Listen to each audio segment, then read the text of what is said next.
శ్రీ సాయి సత్ చరిత్రము 45వ అధ్యాయము. ఓం శ్రీ సాయి నాథాయ నమః. శ్రీ సాయిబాబా జీవిత చరిత్రము 7వ రోజు పారాయణ, బుధవారము. 45వ అధ్యాయము. 1. కాకాసాహెబు సంశయము 2. ఆనందరావు దృశ్యము 3. కగబల్ల మంచము బాబాదే, భక్త మహల్సాపతిది కాదు. తొలి పలుకు. గత 3 అధ్యాయములలో బాబా దివంగతులగుట గూర్చి చెప్పితిమి. వారి భౌతిక శరీరము మన దృష్టి నుండి నిష్క్రమించెను, గాని వారి అనంత స్వరూపము లేదా సాయశక్తి ఎల్లప్పుడూ నిలిచియేయుండును. ఇప్పటివరకు వారి జీవితకాలములో జరిగిన లీలలను చెప్పితిమి. వారు సమాధి చెందిన పిమ్మట క్రొత్త లీలలు జరుగుచున్నవి. దీనిని బట్టి బాబా శాశ్వతముగా నున్నారనియూ తమ భక్తులకు పూర్వమువలె తోడ్పడుచున్నారనియూ తెలియచున్నది.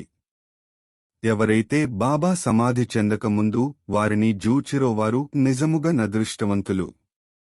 అట్టి వారిలో నెవరైన ప్రపంచ సుఖములందు వస్తువులందు మమకారము పోగొట్టుకొననిచో, వారి మనస్సులు భగవత్పరము కానిచో యది వారి దురదృష్టమని చెప్పవచ్చును.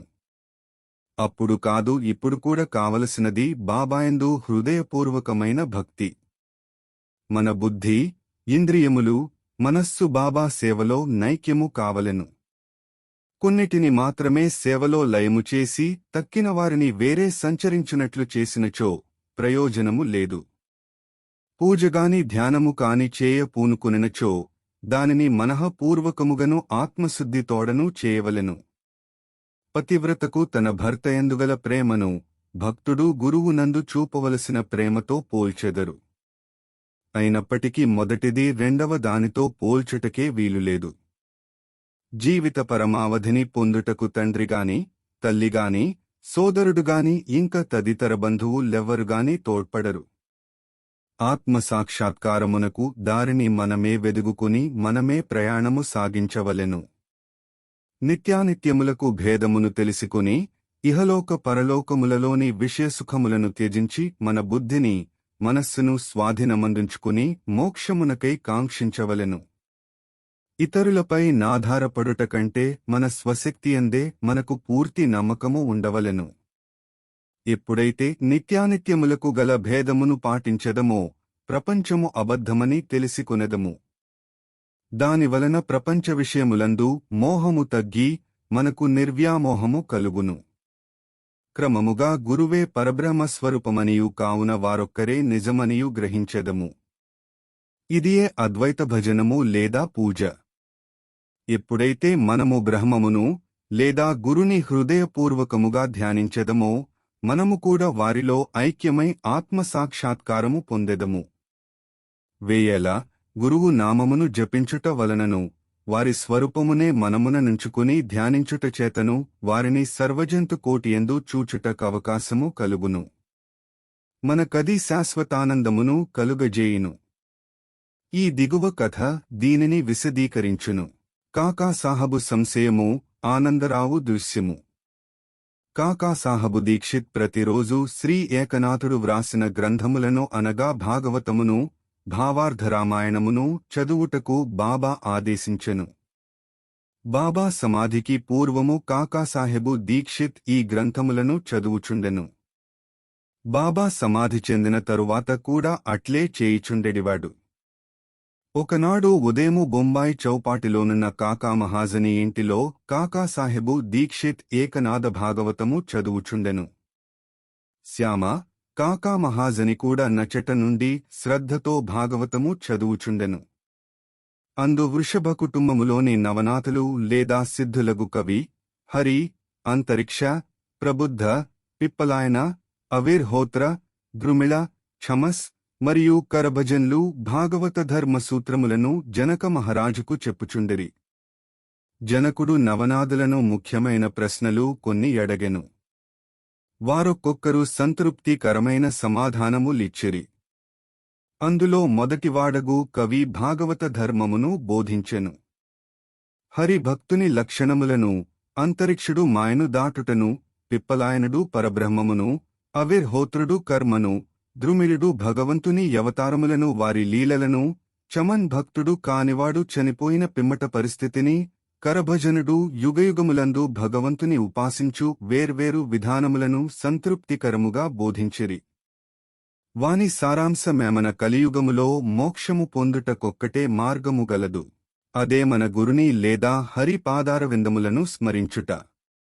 పారాయణ ముగించిన పిమ్మట కాకాసాహెబు నిరుత్సాహపడి శ్యామాతో నిట్లనియే. నవనాథులు భక్తి విషయమై చెప్పినది ఎంత అద్భుతముగానున్నది! దాని నాచరించుట ఎంత కష్టము! నవనాథులు పూర్ణజ్ఞానులేగాని మన వంటి మూర్ఖులకు వారు వర్ణించిన భక్తిని పొందుటకు వీలగునా? అనేక జన్మలెత్తినను మనము దానిని సంపాదించలేము.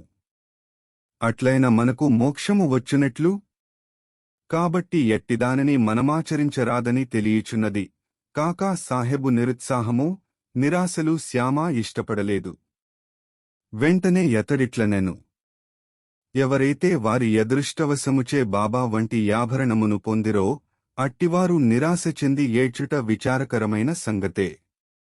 వారికి బాబాయందు నిశ్చలమైన విశ్వాసమే యున్నచో వారు చిరాకు చెందనేలా? నవనాథుల భక్తి బలమైనదై యుండవచ్చునుగాని మనది మాత్రమూ ప్రేమానురాగములతో నిండియుండలేదా? హరినామస్మరణ గురునామస్మరణం మోక్షప్రదమని బాబా నొక్కి చెప్పియుండలేదా? అట్లైనచో భయమునకుగాని ఆందోళనకుగాని అవకాశమేది? కాకాసాహెబు శ్యామా చెప్పిన సమాధానముతో సంతుష్టి చెందలేదు. నవనాథుల భక్తిని పొందుటెట్లు? అను మనోవేదన కలిగి ఆందోళనతో చికాకుగా నుండెను. ఆ మరుసటి ఉదయమే ఈ క్రింది అద్భుతము జరిగెను. సాయిరాం సాయిరాం సాయి సాయిరాం సాయిరాం సాయిరాం సాయి సాయిరాం సాయిరాం సాయిరాం సాయి సాయిరాం సాయిరాం సాయిరాం సాయి సాయిరాం సాయిరాం సాయిరాం సాయి సాయిరాం. ఆనందరావు సాఖాడే యనువాడు శ్యామాను వెదుకుచూ పురాణ కాలక్షేపము జరుగుచున్న స్థలమునకు వచ్చెను. కాకాసాహెబ్ భాగవతము చదువుచుండెను. సాఖాడే శ్యామాకు దగ్గరగా కూర్చుండి అతని చెవిలో నేమో చెప్పుచుండెను. అతడు మెల్లగా తాను కాంచిన స్వప్నదృశ్యమును శ్యామాకు చెప్పుచుండెను. ఇది పురాణ కాలక్షేపమునకు కొంచెమాటంకము గలుగజేసెను. కాకాసాహెబు పురాణము చదువుట మాని విషయమేమని అడిగెను. శ్యామ ఇట్లు నుడివెను. నిన్న నీ సంశయమును దెలిపితివి. దానికి సమాధానమిదిగో. బాబా సాఖాడేకు చూపిన స్వప్నదృశ్యమును వినుము. రక్షకమైన భక్తి వేరేదియు దీనిని సాధించలేదు. గురుని పాదములు భక్తితో ధ్యానించిన చాలును అని బాబా నొక్కి చెప్పియున్నారు. అందరూ ముఖ్యముగా కాకాసాహెబు ఆ దృశ్యమును వివరముగా వినగోరిరి. వారి కోరిక ప్రకారము సాఖాడే యా దృశ్యమును ఈ క్రింది విధముగా చెప్పనారంభించెను. లోతైన సముద్రములో నడుము వరకు దిగి ఎచ్చట నిలచితిని. హఠాత్తుగా నచట సాయిబాబాను చూచితిని. రత్నములు తాపిన చక్కని సింహాసనముపై బాబా కూర్చునియుండెను. వారి పాదములు నీటిలో నుండెను. బాబా స్వరూపమును జూచి మిగుల ఆనందించితిని. అది నిజమువలే నుండెనే కాని స్వప్నమువలే గానరాకుండెను. దానిని నేను స్వప్నమని ఎనుకోలేదు. మాధవరావు కూడా అచ్చట నిలచియుండెను. శ్యామ, ఆనందరావు, బాబా పాదములపై బడుము అని సలహా నిచ్చెను. నాకు కూడా నమస్కరించవలెననియేయున్నది, కాని వారి పాదములు నీటిలో నున్నవి. కనుక నా శిరస్సును వారి పాదములపై నెట్లుంచగలను? నేను నిస్సహాయుడను అని నేనంటిని. అది విని యతడు బాబాతో నిట్లనెను. ఓ దేవా! నీటిలోనున్న నీ పాదములను బయటకు దీయిము. వెంటనే బాబా తమ పాదములను బయటకు తీసెను. క్షణమైన ఆలస్యము చేయక నేను వారి పాదములకు మ్రొక్కితిని. దీనిని జూచి బాబా నన్ను దీవించి ఇట్లనెను. ఇక పొమ్ము, నీవు క్షేమమును పొందెదవు. భయమునకు గాని ఆందోళనకు గాని కారణము లేదు. శ్యామాకు పట్టుపంచెయొకటి దానము చేయుము, దానివల్ల మేలు పొందెదవు. బాబా యాజ్ఞానుసారము సాఖాడే పట్టుదోవతిని తెచ్చెను. మాధవరావుకివ్వవలసినదని కాకాసాహెబును వేడెను. శ్యామ ఎందుల కొప్పుకొనలేదు.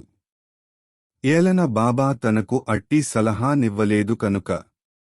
కొంత వివాదము జరిగిన పిమ్మట కాకాసాహెబు చీట్లు వేసి తెలిసికొనుటకు సమ్మతించెను. సంశయ విషయములందు చీటివేసి సంశయమును దీర్చుకొనుట కాకాసాహెబు స్వభావము. పుచ్చుకునుము, నిరాకరించుము అను 2 చీటీలు వ్రాసి బాబా పాదుకల వద్ద బెట్టిరి. ఒక బాలునితో అందులో నొకదానిని తీయించిరి. పుచ్చుకునుము అను చీటీ ఎంచుటచే మాధవరావుకు దోవతి ఇచ్చిరి. కాకాసాహెబు సంశయము తీరెను. ఇతర యోగుల మాటలను కూడా గౌరవించవలసినదని ఈ కథ ప్రబోధించుచున్నది. కాని మన తల్లియగు గురువునందు పూర్ణమైన భక్తి విశ్వాసము లుండవలెను. వారి బోధల ప్రకారము నడువవలెను. ఎందుకనగా మన కష్టసుఖములితరుల కంటే వారికే బాగా తెలిసియుండును.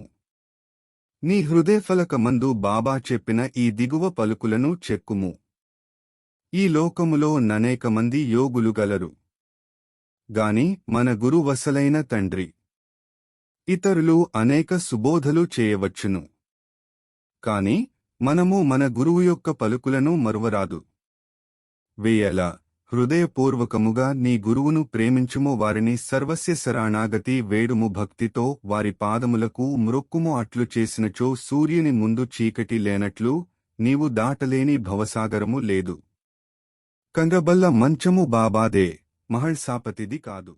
సాయిరామ్ సాయిరామ్ సాయి సాయిరామ్ సాయిరామ్ సాయిరామ్ సాయి సాయిరామ్ సాయిరామ్ సాయిరామ్ సాయి సాయిరామ్ సాయిరామ్ సాయిరామ్ సాయి సాయిరామ్ సాయిరామ్ సాయిరామ్ సాయి సాయి. బాబా షిరిడీకి చేరిన కొద్ది కాలమునకే 4 మూరల పొడవు, 1 జానెడు వెడల్పుగల కగ్గబల్లమీద 4 చివరలకు 4 దీపపు ప్రమేదలు పెట్టి దానిపై పండుకునువారు. కొన్నాళ్లు గడచిన పిమ్మట బాబా దానిని విరిచి ముక్కలు చేసి పారవేసెను. ఒకనాడు బాబా దాని మహిమను కాకాసాహెబుకు వర్ణించి చెప్పుచుండెను. ఇది విని యతడు బాబా కిట్లనియే, మీకింకను కగ్గబల్లయందు మక్కువయున్నచో నింకొక బల్ల మీ కొరకు మసీదులో వ్రేలాడ వేసెదను. దానిపై మీరు సుఖముగా నిద్రించవచ్చును. అందుకు బాబా ఇట్లనెను, మహల్సాపతిని దిగువ విడిచి నేనొక్కడనే పైన పండుకొనుటకిష్టము లేదు. కాకాసాహెబు ఇట్లనెను, మహళసాపతి కొరకింకొక బల్లను తయారు చేయించెదను. బాబా అతడెట్లు బల్లపై పరుండగలడు. బల్లమీద అంత ఎత్తున పండుకొనుట సులభమైన పని కాదు. ఎవరు మిక్కిలి పుణ్యవంతులో వారే పండుకొనగలరు. ఎవరైతే కండ్లు తెరచి నిద్రించగలరో వారికే యది వీలగును. నేను నిద్రపోవునప్పుడు మహల్సాపతిని నా ప్రక్కన కూర్చుండి తన చేయి నా హృదయముపై నుంచుమనెదను. అచ్చటినుంచి వచ్చు భగవన్నామస్మరణమును వినుమనెదను. నేను పండుకునినచో నన్ను లేవగొట్టు మనెదను. దీనినే యతడు నెరవేర్చలేకున్నాడు. నిద్రతో కునుకుపాట్లు పడుచుండును. నా హృదయముపై వాని చేతి బరువును గమనించి, ఓ భక్తా అని పిలచెదను. వెంటనే కండ్లు తెరచి కదలును. ఎవడైతే నేలపై చక్కగా నిద్రించలేడో, ఎవడు కదలకుండా యుండలేడో, ఎవడు నిద్రకు సేవకుడో, వాడు ఎత్తైన బల్లమీద నెట్లు పండుకొనగలడు అనెను. అనేక పర్యాయములు బాబా తన భక్తులయందు ప్రేమచేనిట్లనెను. మంచిగాని చెడ్డగాని ఏది మనదో యది మన దగ్గరనున్నది, ఏది ఇతరులదో యది ఇతరుల వద్దనున్నది. ఓం నమో శ్రీ సాయినాథాయ నమః. శాంత్యః శాంత్యః శాంత్యః. 47వ అధ్యాయము సంపూర్ణము. సద్గురు శ్రీ సాయినాథార్పణమస్తు. శుభం భవతు. సాయి